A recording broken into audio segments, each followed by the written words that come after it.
Welcome back. We have three more matchups we're going to take a look at from week 3, and then we are going to jump into week 4, and then the power rankings. So, with that said, the next matchup I want to take a look at is going to be Mr. Incognito, who faced up against Speeding Bullets. I don't know where he's going to, though. Mr. Incognito sitting at 1-1. Going up against Speeding Bullets, who's sitting at 0-2. Speeding Bullets, one of the top preseason contenders jumping into this season. Mr. Incognito, on the other hand, also very highly proclaimed jumping into the preseason rankings. Both teams were not performing. Speeding Bullets more than the other. With that said, Speeding Bullets had a better point performance than weeks past with 132. But Mr. Incognito's second highest scoring performance of the week with 172. You know how I feel about Mr. Incognito. You also know how I feel about Speeding Bullets. I'm not sold on both teams. He did have a very solid 172. He beat Speeding Bullets by 39.52. Very alarming for Speeding Bullets. Speeding Bullets is now looking at an 0-3 season. Needs to regroup fast. Week 4 is going to be a boom or bust. Like, you need a win or you're done. When we look at Speeding Bullets, finally got contributions from Philip Lindsay, led the team with 27 points scoring. Thielen had a great game again, 19.10. Mixon was on the board in garbage time, we can say 16.5. Freeman, I think, is garbage, had 11. Kittle had a decent performance, 10.7, a little bit bottled up. And then Jimmy G didn't have a solid performance, fantasy-wise, with a 10.3. So we had 6 players in double digits. But I think the outlier here is what he left on the bench. You know, Daniel Jones, 34 points. If you started him, it would have led his team in scoring. Disley with 15.2 on the bench, and then the Rams defense with 12 points on the bench. Like I said, overall scoring was a whole lot better for Speeding Bullets. Especially the biggest downfalls were his first 2 receivers that he drafted didn't have solid performances. Adams with 7.6. Godwin fell off the face of the earth in week 3 with 6.5. And these are things we weren't expecting. So, very alarming for Speeding Bullets. Now it's a boom or bust. Trade your players if you don't win in week 4. We look at Mr. Incognito. You know how I felt about his team against No Fat Chicks in week 2. Especially when his New England Patriots who put up 39 points. This week was a little bit different. This was First off, like, you started Jameis Winston. Who would have thought you should start Jameis Winston? And you did. You got your 27.5 points. Mike Evans fucking went off with 41 points. You did the right thing. Smart moves. It paid off for you. That's where you grabbed your victory in those 2 individuals in themselves. Evan Ingram, 20.3 points. Nelson Aguilar, which you snagged off of the waiver wire with 19 points. David Johnson with 15.5. And once again, hey, look at you, the Pats putting up points again with 15. And we look at your pickups with the waiver wire. Philip Dorsett sitting on your bench at 15.5. He's going to provide dividends for you moving forward. Chris Thompson, great pickup, great draft pick. 12.8 sitting on your bench also. You got the performances. You did great when it came to lineup management. Obviously, you did the right thing. I would never have thought to start Jameis Winston, let alone look at what it did for you, especially with Mike Evans.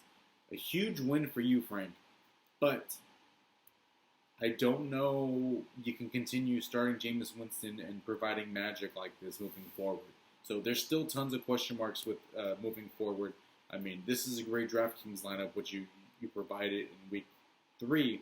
Speeding Bullets definitely in trouble. We're going to take a look. We're going to take a look at the matchup of the week first, and then we're going to take a look at a different matchup. We're kind of changing things up a little bit.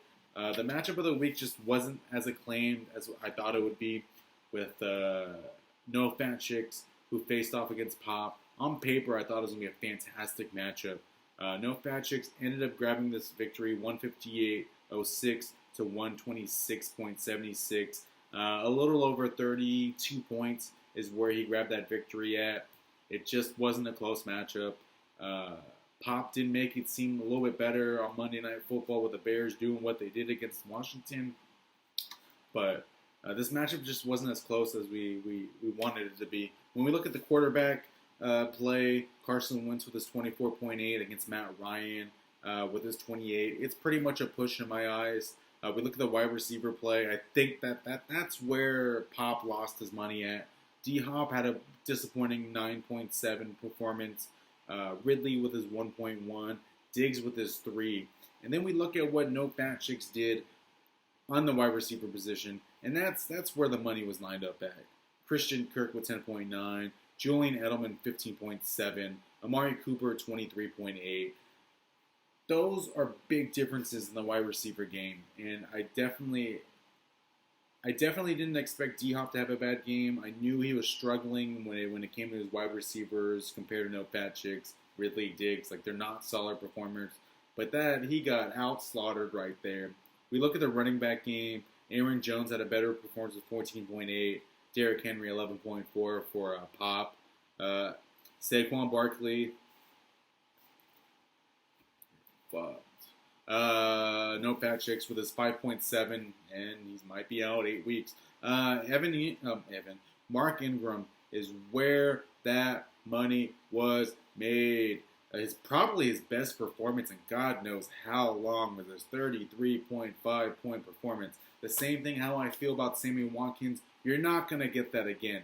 So if you're going to rely on Mark Ingram to cover you moving forward while Saquon's dead, you're not going to get it. I'm sorry. Saquon, huge spot to fill. But you're not going to get that from Mark Ingram. I don't know when the last time he put up 33.5 points, and I don't know how many times he found the end zone like that. If we look at weeks past, he's not doing this. So don't get used to it.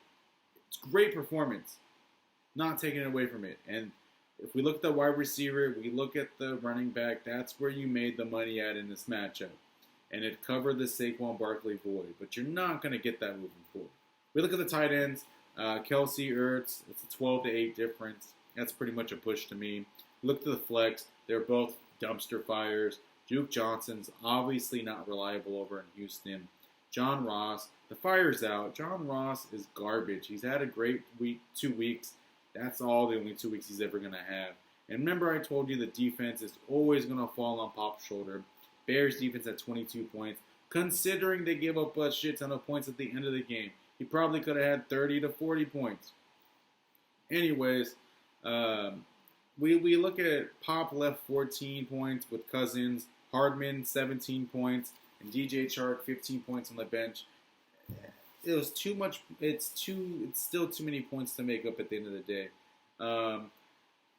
He got lucky with his wide receivers.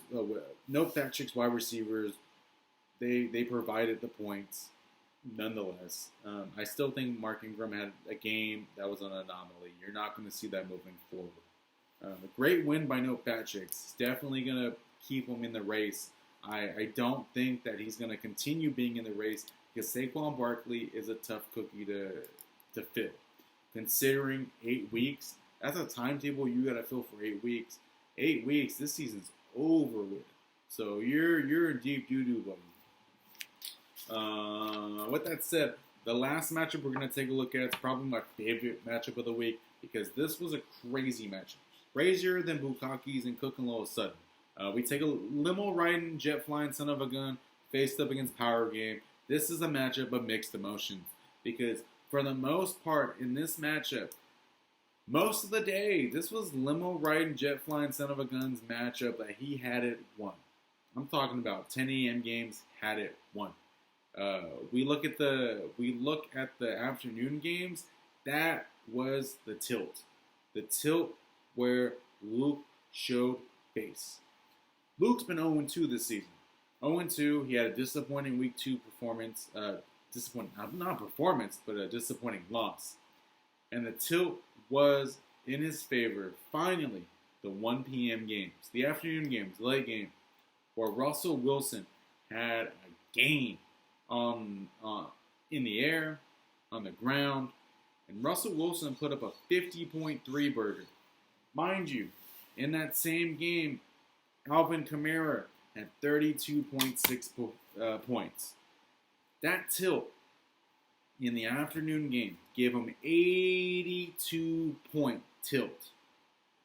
That's where the game aligned, where the power game finally came in the green. All season long, the power game has been disappointing. Week 1, he had a tough performance against Trash Season. Week 2, he had a disappointing loss against M.I. Thielens. And Week 3, limo riding, jet flying, son of a gun. A matchup which wasn't easy. It could have went either way in my eyes. And in that matchup, limo riding, jet flying had the W all week long until at the very end, where those two carried it for him. And with that, Luke won by 22.88 points. Almost put up. I thought he was going to put up a 200 burger. Jumping into Monday Night Football, we all thought he was going to put up 200 burger. Putting up 188, not the best. It's disappointing in Luke's eyes. I mean, it's rare territory. You don't see 200s very often. This is very frustrating if I was limo riding. Week 1, he put up points, 160s, and lost. Week 2, finally grabbed that victory, was in great form. In Week 3, put up a 165 burger, which would have won against most teams. I think, I don't know on the top of my head, but I think he would have beat every team except 2. And this would have been one of them. It's definitely frustrating. You put up 165 and you lose. When we look at Mike's team, Patrick Mahomes continues his dominance with 32.8. Cooper Kupp had another great performance, 28.7. Julio Jones, another solid performance, 22.8, which I think is a rare entity because I don't think Julio Jones is that solid like that when it comes to fantasy. The Jags defense with 17 started the week with 17, so he was definitely in great territory. Frank Gore, 15.9. Larry Fitzgerald, 12.1. Great territory, but he got hurt with Peyton Barber having a shit fest with 6.5. Marquise Goodwin this week didn't have a solid performance with 5.1. And if you start at the right people, Wilson at 13.8. It's not going to be enough to grab you that victory, but it's definitely frustrating. You put up 165 and you lose. Tough shit, right? That's fantasy. Anyways, tough shit exactly, because when we look at people like the power game faced the tough shit in week 2. Jamison Crowder, that name, I'm never going to forget Jamison Crowder's name. When we look at the box score, that's the guy that fucking ruined the game for Luke. And grabbed a victory for Mike Thielens. Russell Wilson, 5.3. 50.3. Alvin Kamara with 32.6. Olsen had a solid 22.5. Scary Terry with 16. Dallas defense with a 14. Boyd had a 10.7. Fucking Trevathan with 10.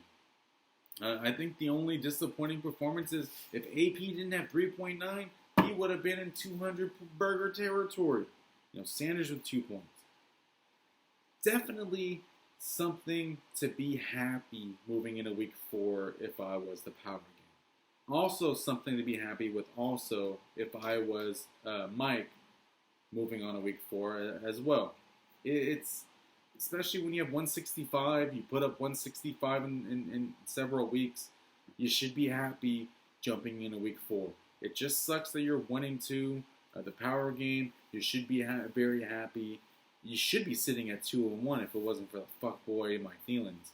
But that's where we sit at. And that's where we're at. So we went through all of our matchups. We're going to take a quick break.